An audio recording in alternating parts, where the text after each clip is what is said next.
3.3, we're going to find the trig functions of any angle. So if you remember, or if you think about what we've been doing so far, all of our trig functions have been based on a right triangle. Therefore, all of our angles we've dealt with so far have been less than 90 degrees. However, and by the way, this relates closely to the unit circle, and we will be talking more about that tomorrow, so make sure you have those with you when you come to class tomorrow. We're going to do some more things with them. But, on to today's project. If I have an angle that is in a quadrant other than the first quadrant, that means the measure of that angle is more than 90 degrees.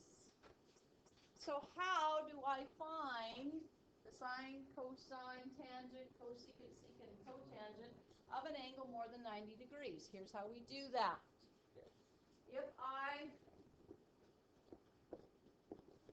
were to graph that, and I pick a point somewhere on the terminal side, I'm going to call that point the point xy. Okay, you guys know how to graph a point xy. So, if you graph that point xy, you draw a ray from the origin through that point. That gives me my angle. Now, in order to find the trig values for that, we're going to use what's called a reference angle.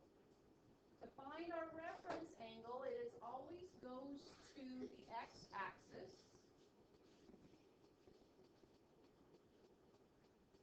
So it's going to be this angle right here. Now, if it's in the third or fourth quadrant, again, it always comes back to the x-axis. That's something to keep in mind. Now, what I'm going to do is sketch a right triangle with that angle as part of the right triangle. This side of my right triangle is going to go to my point xy. So if that's the case, then the length of this side is x. The length of this side of my right triangle is y. Now I use length loosely because as we move into the other quadrants, we don't just consider positive values. The x and the y will retain their sign. If it's a negative value in the x position, you will use that negative value. We'll look at an example of that in just a minute. Now, if I'm going to find trig values, I need to know the length of the opposite, the adjacent, and the hypotenuse. I'm going to call the length of the hypotenuse r.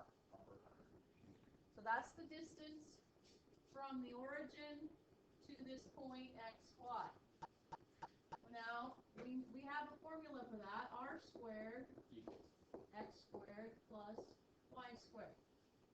Okay, that's pretty familiar. You've used it lots and lots and lots.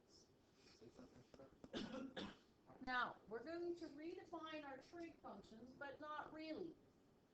We're going to just simply define them in terms of x, y, and r instead of opposite, adjacent, and hypotenuse. But we're going to use what we already know. Okay, so sine is opposite over hypotenuse, so that would be y over r. Cosine is adjacent over hypotenuse, so it's x over r. The theta right here, that reference angle. Here, I'll draw you a little arrow. That one right there is my reference angle. And that's a term you should be familiar with. So tangent, opposite over adjacent, is y over x. Cosecant is the reciprocal of the sine, so that's going to be r over y. The secant is the reciprocal of the cosine, so that's r over x. And the cotangent is the reciprocal of the tangent, so that's x over y. So if you're given a point to find all of the trig functions, all you need to do is find what the r is and then plug in y, r, or x for the appropriate trig function. Okay? So let's look at an example. We're going to use the point -4, 3, and I'm going to do it just right over top of what I have here already. I'm going to do it in red. The part that you see in red up here is the part I want to see on your assignment.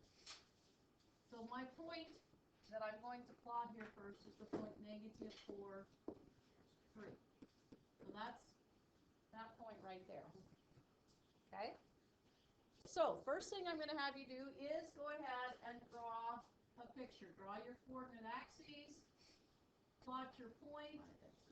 How do you know what my y is related, or what quadrant? Well, because when I plot the point -4, 3 on the x-axis, I go -4, and then I go up 3, and that's the quadrant. Okay? So you first plot your point. You guys know how to do that. Then you draw a ray from the origin through that point. That's the terminal side of your angle. Now, whichever quadrant it's in, between that terminal side and the x-axis is your reference angle. Okay? So I want you to, on your assignment today, sketch that triangle. Show where that reference angle is. Now, you know x and y, so you're going to say r squared equals -4 squared plus 3 squared. So that's 16 plus 9, which is 25. I use that 16. Yep.